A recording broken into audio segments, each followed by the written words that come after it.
தற்சார்பு பொருளாதாரம், விவசாயம், நீர் மேலாண்மை அப்படின்னு பல விஷயங்களை பேசுறாரு. ஆட்சி வரையறையும் இப்போ வெளியிட போறதா சொல்றாங்க. சோ இது கிராமப்புறங்கள்ல விவசாயிகள் மத்தியில எந்த அளவுக்கு தாக்கத்தை ஏற்படுத்தியிருக்கு?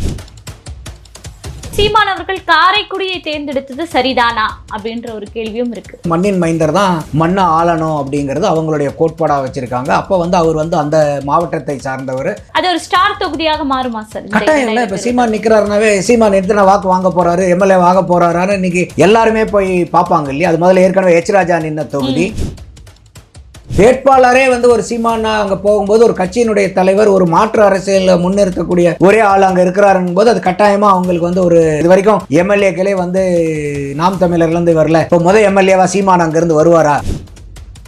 நாம் தமிழர் கட்சி பொறுத்தவரையும் நகர்ப்புறங்கள்ல அதிக வெற்றி வாய்ப்பு அவர்களுக்கு இருக்கா, இல்ல கிராமப்புறங்கள்ல இவர்களுக்கு வெற்றி வாய்ப்பு அதிகமாக இருக்கா? இல்ல, சீமான் அவர்களை பொறுத்த வரைக்கும் எல்லா இடத்துலயுமே பறந்து விரிந்து வாக்கு வங்கி இருக்கு. சீமானுக்கு போடக்கூடியவங்க எல்லாருமே ரொம்ப சிந்திச்சு யோசிச்சு ரொம்ப நேரம் அந்த ஃபென்ஸ்லயே உட்கார்ந்து இருந்து இவருக்கு போடலாமா வேண்டாம், மற்ற கட்சிக்கு வேணா கூட டக்குன்னு போட்டுருவாங்க. ஆனா சீமானுக்கு போறீங்க ரொம்ப யோசிச்சு போட்டீங்க தான் ஜாஸ்தி.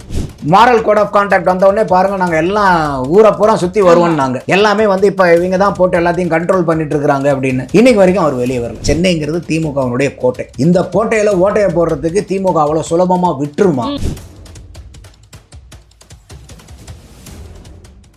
கலங்கரை சொந்தங்களுக்கு அன்பு வணக்கம். இன்று நம்மோடு நேர்காணலில் இணைந்திருப்பவர் அரசியல் விமர்சகர் நந்தகுமார் அவர்கள். வணக்கம் சார். வணக்கம் மகாலட்சுமி. நலமா இருக்கீங்களா? நீங்க எப்படி இருக்கீங்க? நலமா இருக்கு சார். நாம் தமிழர் கட்சி அப்படின்னு எடுத்துக்கிட்டோம்னா இந்த 2026 தேர்தலில் எந்தெந்த இடங்கள்ல உங்களுக்கு வெற்றி வாய்ப்புகள் அதிகமாக இருக்கு? குறிப்பாக சீமான் அவர்கள் காரைக்குடியில களமிறங்குறாரு.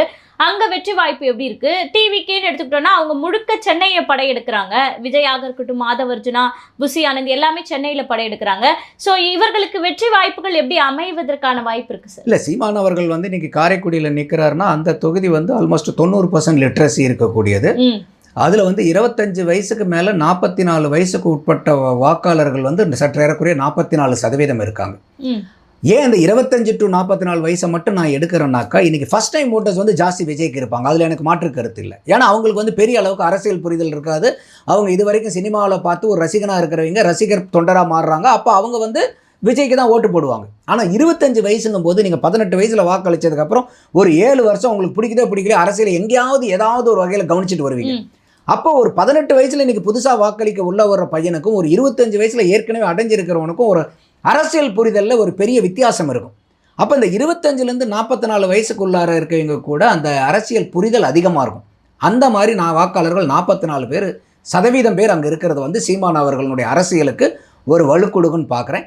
அதோட மட்டும் இல்லாமல் அந்த தொகுதியில் பார்த்தீங்கன்னாக்கா உங்களுக்கு அர்பன் ஏரியா 56% இருக்குது, ரூரல் 44% இருக்குது. ஸோ இவங்க ரெண்டு பக்கமுமே அவங்களுடைய களத்தை விளையாடுறாங்க. போன தடவை அந்த தொகுதியில் அவங்க சற்றேறக்குறைய 23,000 வாக்கு எடுத்திருந்தாங்க நாம் தமிழர். வெற்றி மார்ஜின் ஒரு 21,000 சில்லற. அப்போ நாம் தமிழனுடைய வாக்கு வங்கி தான் அங்கே அதை வெற்றி வாய்ப்பு இதாக பண்ணுச்சு. அதோட இன்னைக்கு காங்கிரஸ் தான் அந்த இடத்துல நிற்குது. அந்த காங்கிரஸ் இப்போ இன்னைக்கு ஐயா ஸ்டாலின் அவர்கள் எந்த அளவுக்கு காங்கிரஸ்க்கும் அவங்களுக்கும் ஒரு உறவு முறை அப்படின்னு தெரிஞ்சு கூட்டணி முடிச்சதுக்கப்புறம் கூட முடிச்சாச்சுன்னாரு. அவர் கூட்டணியை முடிச்சாச்சுன்னு சொல்கிறாரா, காங்கிரஸை முடிக்கிறோன்னு சொல்கிறாராங்கிறது தெரியாது. அப்போ அதே சீட்டு காங்கிரஸ்க்கு திருப்பி அந்த காரைக்குடி கிடைச்சிருச்சுன்னா கண்டிப்பாக சாலிடான சீட்டு சீமான் அவர்களுடைய சீட்டுன்னு தான் நான் பார்க்குறேன். சரி, இன்னொன்று சார், இப்போ இவர்கள் பொறுத்தவரையும் நாம் தமிழர் கட்சி பொறுத்தவரையும் நகர்ப்புறங்கள்ல அதிக வெற்றி வாய்ப்பு அவர்களுக்கு இருக்கா, இல்ல கிராமப்புறங்கள்ல இவர்களுக்கு வெற்றி வாய்ப்பு அதிகமாக இருக்கா? இல்ல, சீமான் அவர்களை பொறுத்த வரைக்கும் எல்லா இடத்துலையுமே பறந்து விரிந்து வாக்கு வங்கி இருக்கு. அவங்க இந்த கொள்கை சார்ந்த அரசியல் எடுக்கிறனால அவங்களுக்கு சீமான் அவர்களுக்கு ஒரே நைட்டில் ஓவர் நைட்டில் பில்டப் ஆன வாக்கு வங்கி இல்லை. அவங்க 2010 கட்சி ஆரம்பித்தா கூட 16 தான் தேர்தல் களத்துக்கு வராங்க. இன்னைக்கு 10 வருஷம் முடிஞ்சு போச்சு. இது 3வது சட்டமன்ற தேர்தலை எதிர்நோக்கி இருக்காங்க. இது வரைக்கும் 4 பொது தேர்தல், 2 MP தேர்தல், 2 MLA தேர்தல், இது 5வது. ஸோ 1.1%, 3.8%, 6.6%, 8.2% படிப்படியாக வந்திருக்கும் போது சீமானவர்களுக்கு வாக்களிக்கிறீங்க, உடனே மாற்றா சரிப்பா இவருக்கு போய் போடலான்னு போடுறீங்க. இல்லை, சீமானுக்கு போடக்கூடியவங்க எல்லாருமே ரொம்ப சிந்திச்சு யோசித்து ரொம்ப நேரம் அந்த ஃபென்ஸ்லேயே உட்கார்ந்துருந்து இவருக்கு போடலாமா வேண்டாம், மற்ற கட்சிக்கு வேணா கூட டக்குன்னு போட்டுருவாங்க. ஆனால் சீமானுக்கு போகிறீங்க ரொம்ப யோசிச்சு போட்டீங்க தான் ஜாஸ்தி. அப்போ அந்த மாதிரி போடும்போது பார்த்தீங்கன்னாக்கா அவங்களுக்கு சற்று ஏறக்குறைய எல்லா இடத்துலையுமே ஒரு கணிசமான வாக்கு வங்கியை உருவாக்கிட்டு இருக்காங்க. அவங்களுக்கு பெரிய ஒரு டிராபேக் என்னன்னு கேட்டிங்கனாக்கா, இப்போ நீங்கள் சொன்ன மாதிரி ஒரு குறிப்பிட்ட பகுதியில் மட்டும் அவங்களுடைய வாக்கு குவிஞ்சு இருந்துச்சுன்னா அது எம்எல்ஏவாக கன்வெர்ட் ஆகிருக்கும்.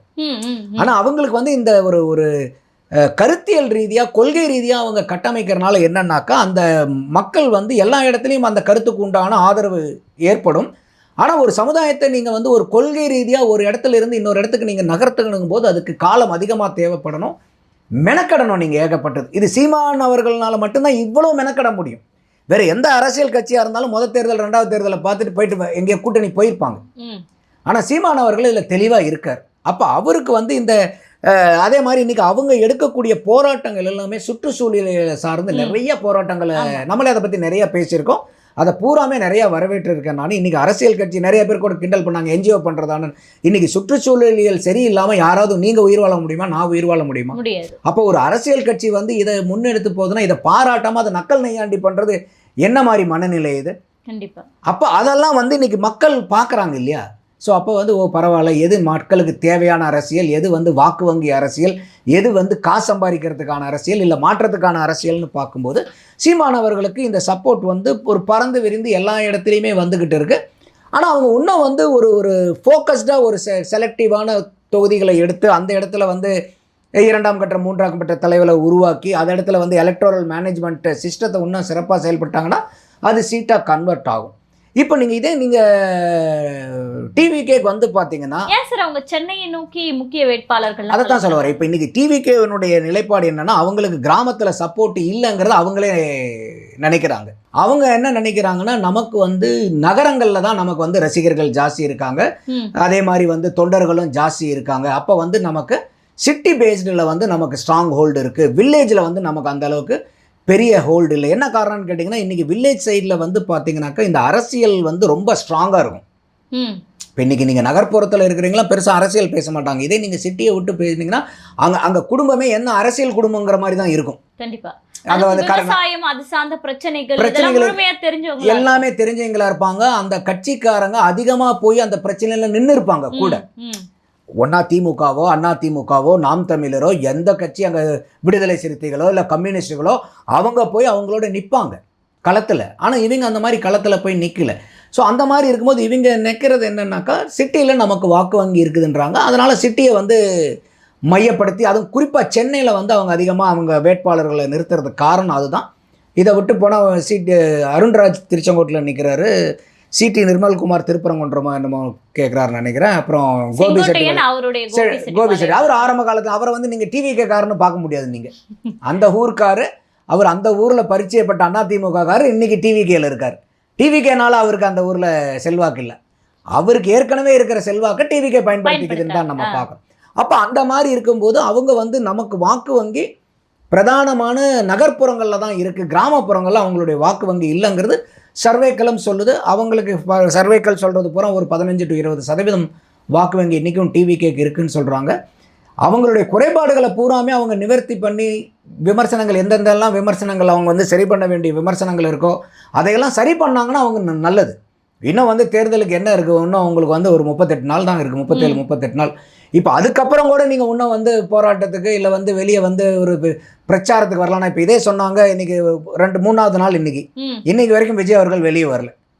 மாரல் கோட் ஆஃப் கான்டாக்ட் வந்தவுடனே பாருங்கள், நாங்கள் எல்லாம் ஊரை பூரா சுற்றி வருவோன்னு நாங்கள் எல்லாமே வந்து இப்போ இவங்க தான் போட்டு எல்லாத்தையும் கண்ட்ரோல் பண்ணிட்டு இருக்கிறாங்க அப்படின்னு. இன்றைக்கு வரைக்கும் அவர் வெளியே வரல. நேற்று பெரம்பூரில் நடந்த மீட்டிங்க்கு போயிருக்கலாமே, அதான் மாரல் கோட் ஆஃப் கான்டாக்ட் வந்துருச்சு, போயிருக்கலாம்ல.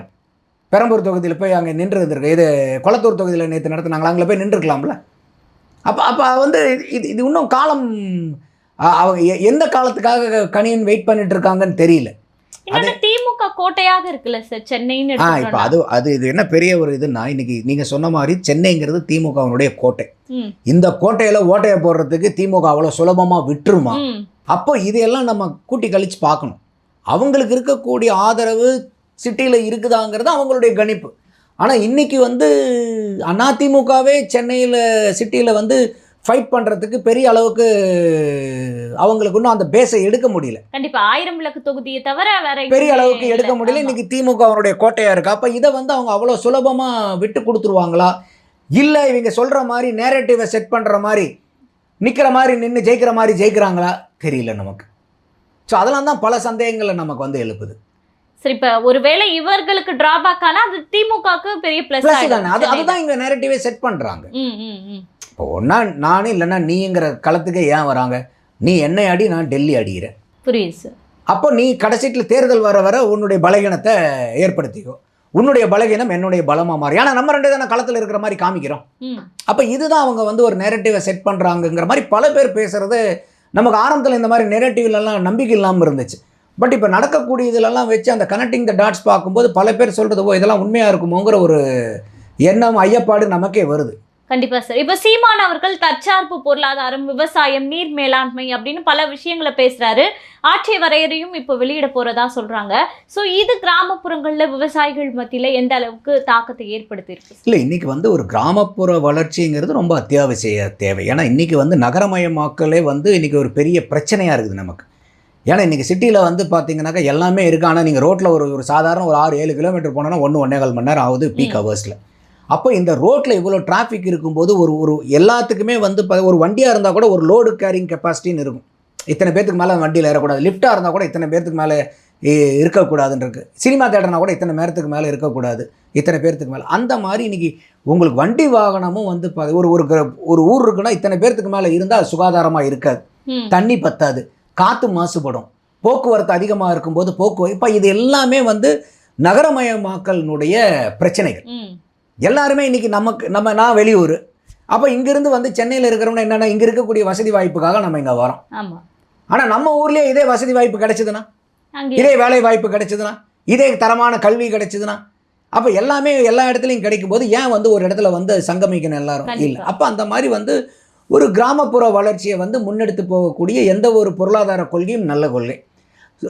தற்சார்புங்கிறது வந்து பார்த்தீங்கன்னாக்கா இன்றைக்கி அதில் வந்து அவர் சொல்கிறது பெரிய அளவுக்கு வந்து இன்றைக்கி கிராமப்புற தொழில்களை முன்னிறுத்தி அந்த தொழில்கள் மூலியமாக எந்த அளவுக்கு பொருளாதாரத்தை வளர்த்த முடியும், அந்த பொருளாதாரம் வளரும் போது கிராம பொருளாதாரம் வளரும். கிராம பொருளாதாரம் வளருதுனாவே ஆட்டோமேட்டிக்காக டிஸ்போசபிள் இன்கம் அதிகமாகும். அப்போ எல்லாத்து கையிலையும் காசு இருக்கணும். அப்போ எல்லாத்து கையிலையும் காசு இருக்கணும்னா இன்றைக்கி சற்றேறக்குரிய இன்றைக்கும் 65% மக்கள் சார்ந்து இருக்கக்கூடிய தொழில் எதுனா விவசாய தொழில்.